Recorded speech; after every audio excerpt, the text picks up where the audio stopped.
Olá, tudo bem? Vamos a mais uma mensagem a respeito dos escritos bíblicos e eu quero dar continuidade à série Por que, conforme estes escritos, Jesus não volta mais? Por que, conforme estes escritos, Jesus não volta mais? Eu te convido a ler Mateus capítulo 16, versículo 27 e 28. Assim está escrito, estou utilizando o texto da Nova Almeida atualizada. Porque o Filho do Homem há de vir na glória de seu Pai, com os seus anjos, e então retribuirá a cada um conforme as suas obras. 28. Em verdade lhes digo que, dos que aqui se encontram, existem alguns que não passarão pela morte até que vejam o Filho do Homem vir no seu reino.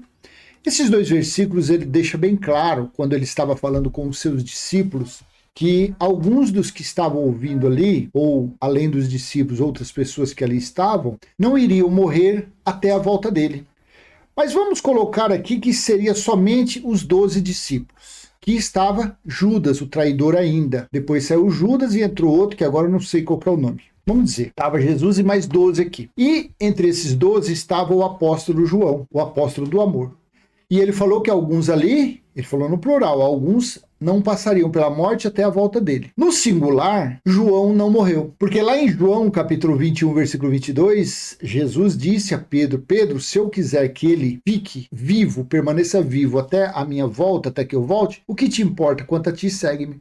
Então, dos que estavam ali, João não morreu. João foi preservado vivo. Por que João foi preservado vivo? Para escrever o livro de Apocalipse no dia do Senhor. Apocalipse 1:10, que aquele dia do Senhor foi o dia do juízo. Por isso que o livro do Apocalipse foi escrito. Aí tem outros que falam assim, não, mas isso daqui é que você não leu o próximo capítulo do versículo 1 ao 6. Isso daqui ele falou sobre a transfiguração. Tudo bem, a transfiguração de Jesus, só que aqui ele disse assim, ó, porque o Filho do Homem há de vir na glória de seu Pai com os seus anjos. E com os seus anjos foi o dia da colheita, da ceifa, que isso daqui está lá em Apocalipse. E chegou o dia da colheita, as uvas estavam maduras, a seara estava pronta para ser colhida. Assim está sobre a transfiguração que eles dizem. 6 dias depois, Jesus tomou consigo Pedro e os irmãos Tiago e João e os levou em particular, a um alto monte. E Jesus foi transfigurado diante deles. O seu rosto resplandecia com o sol e as suas roupas se tornaram brancas como luz. 6 dias após, tá? Apenas isso, 6 dias depois. E eis que lhes apareceram Moisés e Elias, falando com Jesus. Então, 6 dias, daria tempo de algum desses aqui morrer? Não. 3. E eis que lhe apareceram Moisés e Elias. Esses dois aqui foram as duas testemunhas do Apocalipse, a lei e os profetas. Está em Romanos também. 4. Então Pedro, tomando a palavra, disse a Jesus, Senhor, bom é estarmos aqui. Se o Senhor quiser, farei 3 tendas, uma para o Senhor, outra para Moisés e outra para Elias. 5. Falava ele ainda, quando uma nuvem luminosa os envolveu, e eis, vindo da nuvem, uma voz que dizia, este é o meu filho amado, em quem me agrado. Escutem o que ele diz. Versículo 6. Ao ouvirem aquela voz, os discípulos caíram de bruços, tomando de grande medo. Então, aqui não pode ser, porque aqui não tinha anjo nenhum. Aqui, ele transfigurou juntamente com as duas testemunhas. O juízo começou por ele no dia do nascimento dele, no primeiro ano de DC, e findou na geração dos 70 anos, findou no ano 70 DC. E as duas testemunhas, falado em Romanos e falado em Apocalipse, era a lei e os profetas. Então aqui não tinha nada a ver com o versículo 27, porque o Filho do Homem há de vir na glória de seu Pai, com os seus anjos, e então retribuirá cada um conforme as suas obras. Em verdade lhes digo que dos que aqui se encontram, existem alguns que não passarão pela morte até que vejam o Filho do Homem vir no seu reino. Então, se Jesus não veio, alguns ali que estavam naquele dia, naquele feedback, naquela reunião ali, estão com quase 2000 anos. É uma pergunta que a teologia não consegue responder. É uma pergunta que um religioso que diz que Jesus vai voltar não consegue responder. Mas eu, sinceramente, eu te pergunto, que dificuldade há de entender essa contextualização? Que dificuldade há de entender essa conjugação verbal, esse advérbio de tempo? Que dificuldade tem? É difícil, porque ele falou que dos que ali estavam, alguns não iam morrer. João não morreu. João não morreu. João ficou vivo, permaneceu vivo. Cadê esses homens com quase 2000 anos? Onde eles estão? Estão em Israel pregando?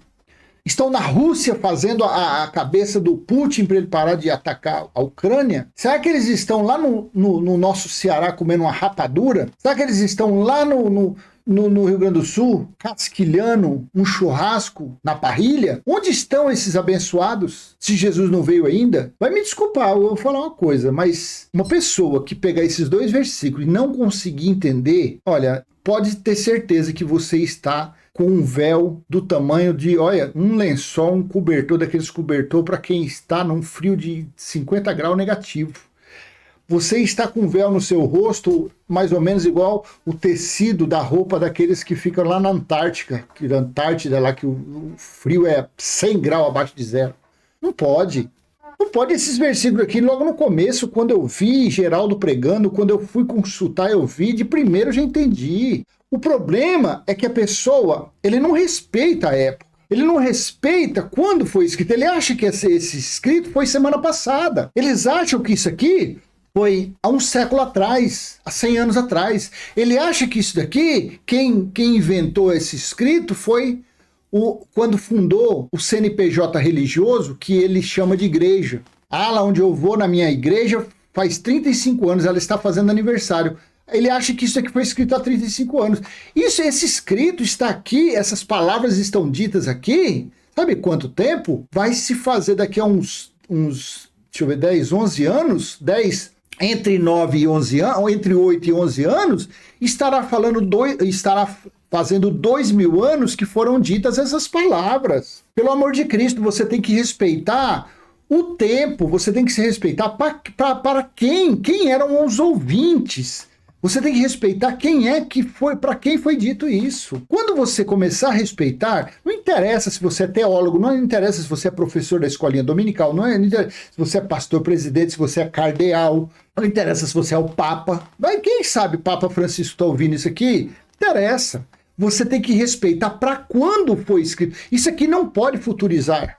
Isso aqui é passado, isso aqui é uma história. Isso aqui faz parte da história. Isso aqui é uma história que mostrou, que confirmou, que avalizou as palavras de Yeshua. Ou você não acredita nele? Mas você pratica obras que ele fazia. Não, eu faço porque Jesus fez. Ué, então por que você também não aceita o que Jesus... Porque não sou eu que estou falando. Está escrito aqui. Já vai fazer 2.000 anos. Em verdade, eles dizem que dos que aqui se encontram, existem alguns que não passarão pela morte até que vejam o Filho do Homem vir no seu reino.